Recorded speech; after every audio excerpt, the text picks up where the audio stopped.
عائشہ ایک خاموش تنہا لڑکی تھی جو حال ہی میں ایک نئے شہر میں شفٹ ہوئی تھی۔ وہ پرانی چیزوں کی دکانوں کی شوقین تھی۔ ایک دن ایک سنسان گلی میں ایک عجیب سی دکان ملی، یادوں کا بازار۔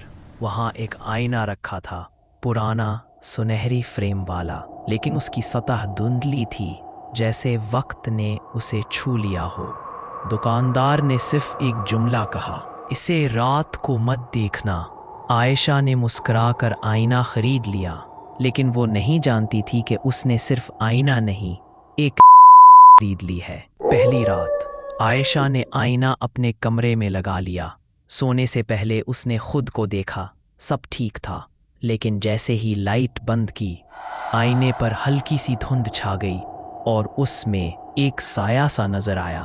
عائشہ نے سمجھا شاید تھکن ہے، لیکن وہ سایہ اس کی آنکھوں میں جھانک رہا تھا۔ دوسری رات عائشہ نے آئینے میں دیکھا، اس کی آنکھیں سیاہ تھیں، گہری، خالی، جیسے کوئی اور اس کے اندر جھانک رہا ہو۔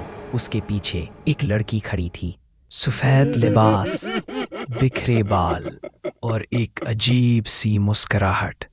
عائشہ نے پلٹ کر دیکھا، کمرہ خالی تھا، لیکن آئینے میں وہ لڑکی اب قریب آ رہی تھی۔ سرگوشی، تمہیں جانا ہی ہوگا۔ تیسری رات عائشہ نے آئینے کو کپڑے سے ڈھانپ دیا، لیکن رات 3 بجے کپڑا خود بخود نیچے گر گیا۔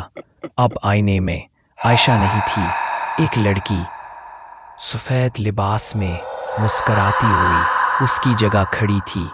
عائشہ نے چیخنے کی کوشش کی، لیکن آواز نہیں نکلی۔ اس کے ہونٹ ہل رہے تھے، لیکن آئینہ خاموش تھا۔ صبح عائشہ کے والدین نے دروازہ کھٹکھٹایا۔ دروازہ بند تھا۔ جب کھولا، عائشہ غائب تھی، کمرہ خالی، صرف آئینہ تھا، اور اس میں عائشہ کی شکل میں وہی لڑکی مسکرا رہی تھی، لیکن اب اس کی آنکھوں میں ایک نئی کہانی تھی۔ یہ آئینہ ہر چند سال بعد کسی نئی لڑکی کو چنتا ہے، جو بھی رات کو اس میں دیکھے اس کی جگہ لے لی جاتی ہے۔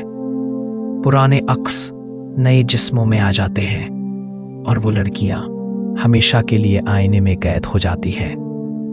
آئینہ کبھی جھوٹ نہیں بولتا، بس تمہیں بدل دیتا ہے، اور تم کبھی واپس نہیں آتی۔